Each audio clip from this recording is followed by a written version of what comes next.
toddobaadkii hore ayaa sida la xusuusan yahay Sheekh Xasan Daahir Aweysna waxa uu sheegay in dhinaca kale uu socdo waan la doonayo in lagu mideeyo ururkiisa iyo ururka Al-Shabaab oo labaduba dagaal kula jira dawladda ku meel gaarka ee dalka Soomaaliya.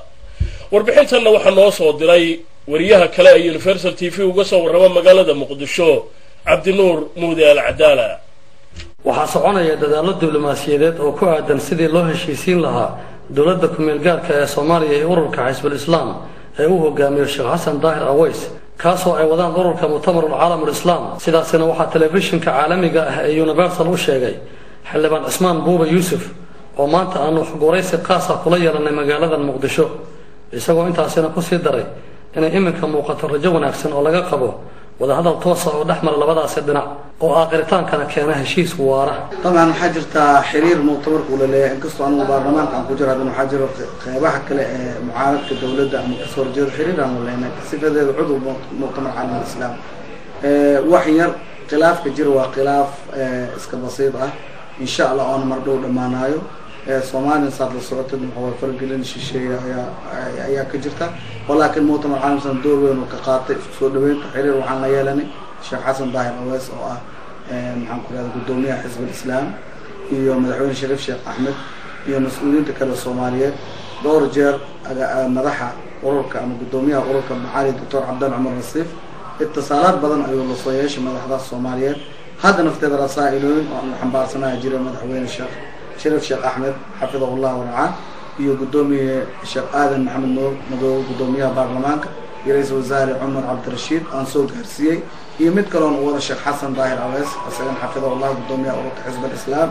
waxaan aan jecelnahay insha Allah biidnillah azza wa jalla ururkeena markuu guuleysto dib u heshiisiinta Soomaaliyeed markaan hadda urur ah. xildhibaan Cismaan Buuba oo ka mid ah xubnaha baarlamaanka ku meel gaarka ee Soomaaliya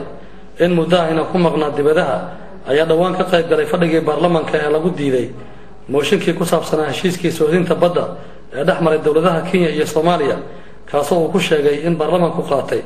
go'aan dhaxalgal ah isla markaana muujinaysa sida uu warka u dhigay dimuqraadiyadda baarlamaanka Soomaaliya. طبعا أنا وحنا كمان هرجع كسر جدي لأنه heshiiskaas wuxuu ahaa heshiis shaki badan abuurnaa Soomaaliya badan kan ay diideen waxaana kamid ah rag xoog saaray in wasiirka iyo dawladda in arrintaas lagu xisaabtamo laakiin markii dambe munaaqasho badan markii la sameeyay wuxuu isku raacay baarlamaanka heshiiskaas aan diidno. sida uu arkaa markii diidmadaas jaayis aan aqaadimo waxaana tusaysaa in baarlamaanku yahay baarlamaan dimuqraadiyad ee dawladda waxay keentay lagu diido loona ogolaan karo. sidoo kale xildhibaan Cismaan Buube waxa uu ka hadlay arrin ku saabsan ammaan darrida ay sheegaan inaanay Muqdisho la iman karin qaar ka mid ah mudanayaasha baarlamaanka ku meel gaarka ee Soomaaliya, isagoo tilmaamay inaanay Muqdisho lahayn wajiga ama sawirka laga haysto marka dibadaha la joogo. waxaanu ku booriyay xildhibaanada wali dibad joogga ah inay dalka dib ugu soo laabtaan si shacabka Soomaaliyeed ay wakiilka ka yihiin loogu adeego loona dardar geliyo howlaha baarlamaanka Soomaaliya. طبعا أنا horta waxaan ka mid ahay xildhibaanadii banaanka joogay ee dawladda Soomaaliya la shaqeynay Saudi Arabia ku noolaa fikradna waan ka qabay saraxdii Muqdisho iyo dalka guud ahaan laakiin markaan imaadan waxaan arkay wax la sheegay iyo wax jireen laba kaliin inkastoo wasaa'il al-i'laamka ay buubuunayaan xaalada badan oo dalka laakiin aadan ugu faraxsanahay sida diirin ee la soo dhaweeyay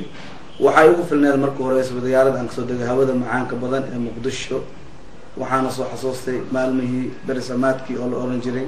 marta soo dhawaada mahad ku soo dhawaada magaalada Muqdisho muftaaxeeda hooda aadan ugu faraxsanahay markaa wax dhibaato Muqdisho ka jirtana male waxaana ugu baaqaa dhamaan xildhibaanada kale ee walaalahayga ama hool ku maqan ama shaki ka qaba inay ku soo laabtaan dalka